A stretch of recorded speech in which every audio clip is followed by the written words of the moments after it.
Greetings and welcome to MrRipper. I am your host, Dave Makes Noises, and before we begin, I just wanted to let you know that today's video was brought to you with help from our sweet friends over at Elderbrain.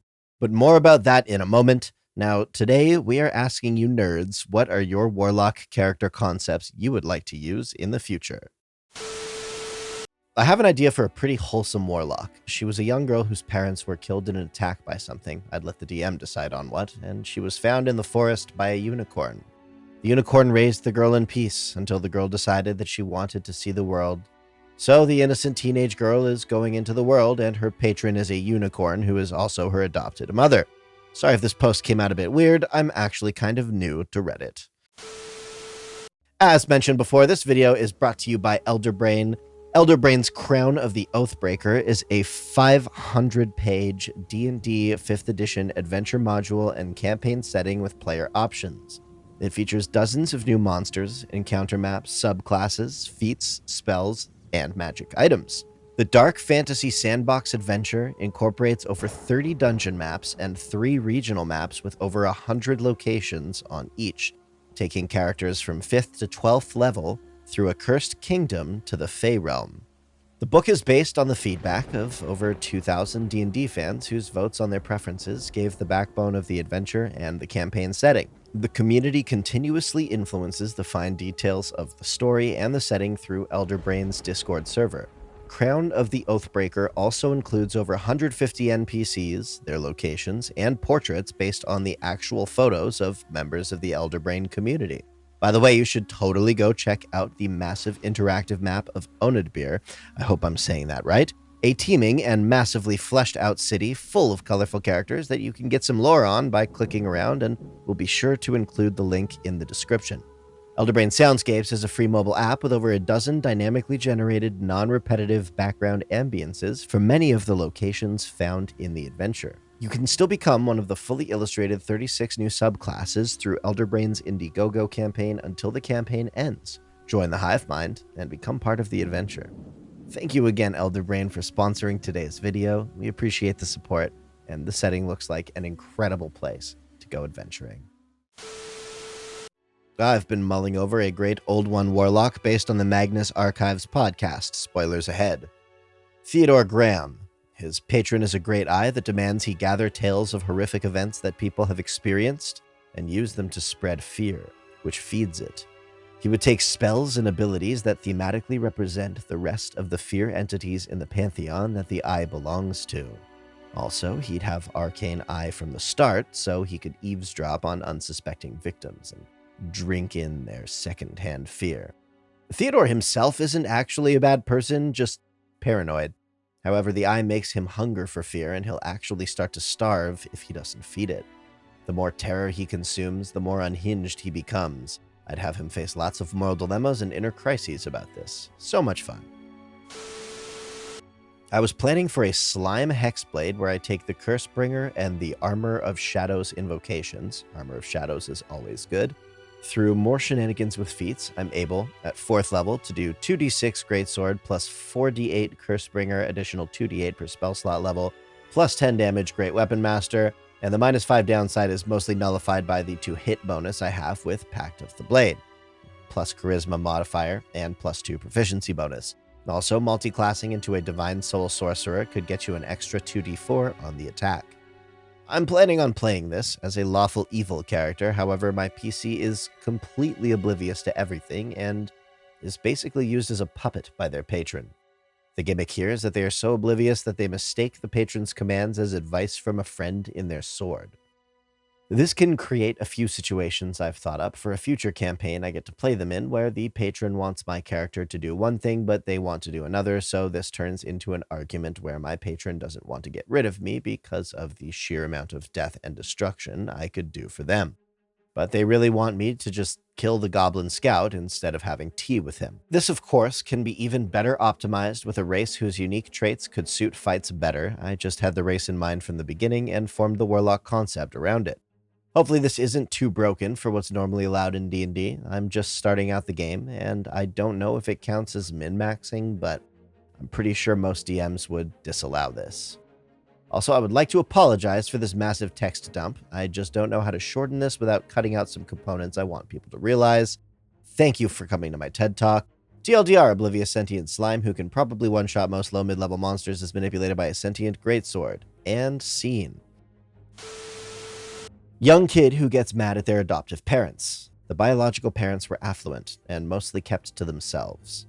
For some reason, the day their extended family show up, the biological parents fall ill.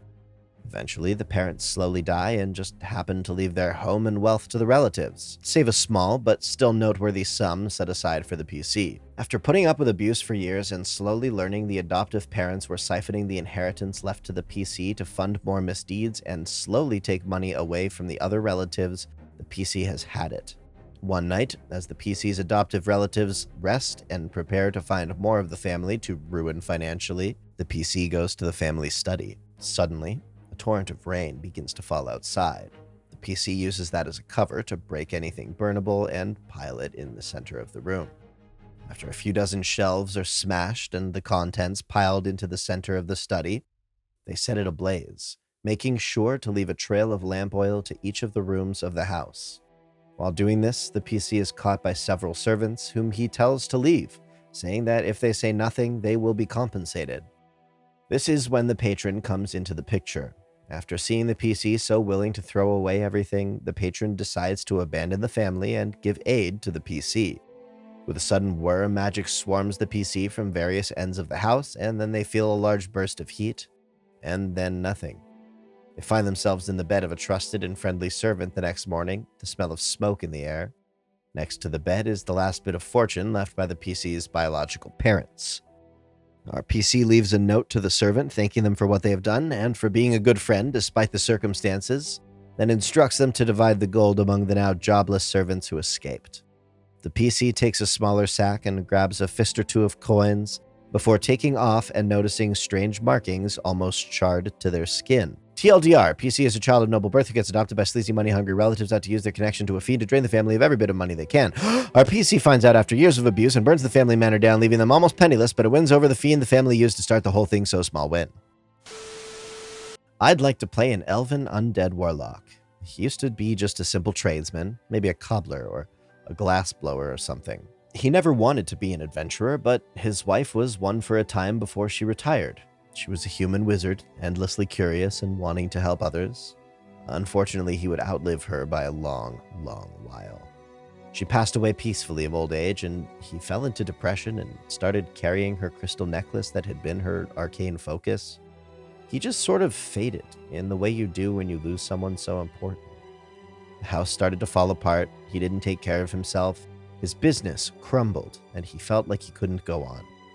Until one night she appeared to him, translucent and cold, but there was no mistaking it was her. She manifested as a ghost, seeking to draw her husband out of his despair and numbness. They talked, and he grieved, and eventually with her help, he pulled himself back together. He fixed up and sold the home they lived in, and at her request, sought the open road and adventure.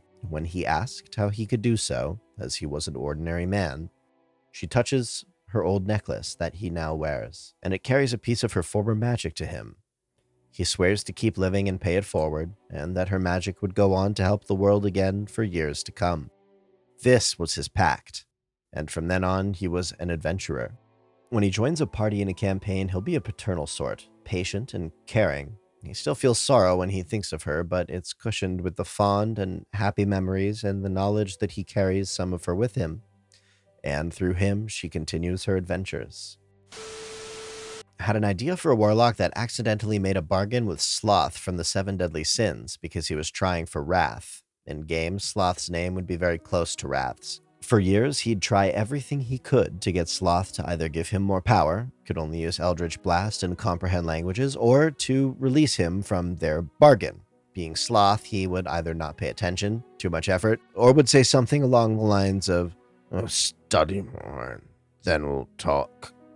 Eventually, while in a secluded town he'd discovered which had tomes from previous warlocks, he became frustrated due to his lack of progress to the point he blacked out. Waking up 2 days later, the town is burning down. Its citizens are all dead, and he was holding a bloodied axe. Liking the power he felt, he abandons trying to get Sloth to do anything and fully embraced being a raging barbarian instead. Start of game would be a level 1 warlock, level 4 barbarian. Clancy the Unicorn, Centaur, Fey, Patron, Warlock. Clancy is a unicorn trapped in a centaur's body, or maybe a centaur who just believes he is a unicorn trapped in a centaur's body. Who knows? That's half the fun. Whether he is or isn't doesn't really matter, so I'll leave that to the DM to decide. Clancy uses a combination of a disguise kit and mask of many faces to look like a unicorn, or a normal horse if trying to keep a low profile, and does not allow anyone to see his centaur form. He will do anything to keep the act going, up to and including murdering or otherwise disposing of anyone who finds out his secret. One idea I had was for a Hexblade Warlock, the character, a young human who'd just reached the age when he'd be considered an adult. The character himself lived in a normal family of commoners. He lived with 5 siblings, 3 brothers and 2 sisters, and is the second oldest of the family. The eldest is an arcane trickster rogue who's been adventuring and financing the family for a couple of years now. In fact, his brother is famous in his hometown, despite his rather shady ways of helping, since he donates to the town hall once in a while. His father was a war veteran, and his mother was a kind woman with a dark side only her husband knows about. The boy, Gabriel, had always wanted to start adventuring ever since his elder brother started doing it, but he was held back by his physical condition. He was weaker than average, less agile than average, and less durable than average, and while he was mentally capable, he never saw himself as a wizard or a worshiper of a god. He wanted to go out there and be able to fight like his brother, and one day he got that chance. It was nighttime, and Gabriel was walking home from a little outing with some of the kids he liked to play with. Despite the fun he had, he was feeling down, as his thoughts had gone to how he missed his brother and how he wished to be like him. He had made a wrong turn and found himself lost. It was then that he heard a voice coming from a sword laying on the grass. The voice was the voice of a trickster god who had abandoned his post and put his soul inside an ancient blade, hidden away long ago. The god himself, however, learned to project his voice across the world, and what he saw in the young, kind boy was an opportunity to bring out his power. So he made a deal. In exchange for being his vessel, where he would be able to see the world through the eyes of a mortal man, as well as occasionally possess him, but only when it struck his fancy, he would learn the magic and martial prowess he needed to become an adventurer. After some thought, the boy agreed to the deal, and from there he digested information that, as the god said, would be revealed to him line after line, precept after precept, so long as he heeded to their deal.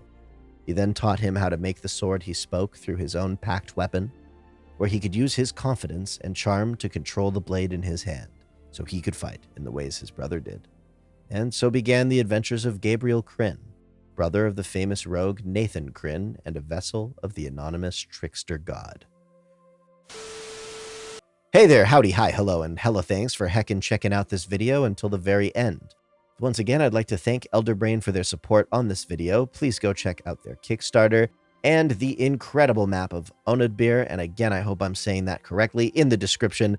If you've got a warlock concept you've been hoping to play, we want to hear about it in the comments section below. If you've got another story you'd like to share with the community, please do so on our official subreddit, r/MrRipper. If you're a DM or a player looking for a group, you may have some luck over at MrRipper's Group Finder, a Discord server we tailor-made to help you find a group. Go figure, that's why we call it that. Anyways, I hope this week that you put your head down and grind towards what you love to do the most. If you love me and you want me to be happy, please follow my escapades on Instagram, TikTok, and Twitch. I've been Dave Makes Noises, and you've been a Peach, and this has been Dungeons & Dragons Storytime at Rip Daddy's house. Please sub for Nat 20s. Ding the dong to put some ding in your dong. Thank you again for watching. I love your face, and we'll see you next time.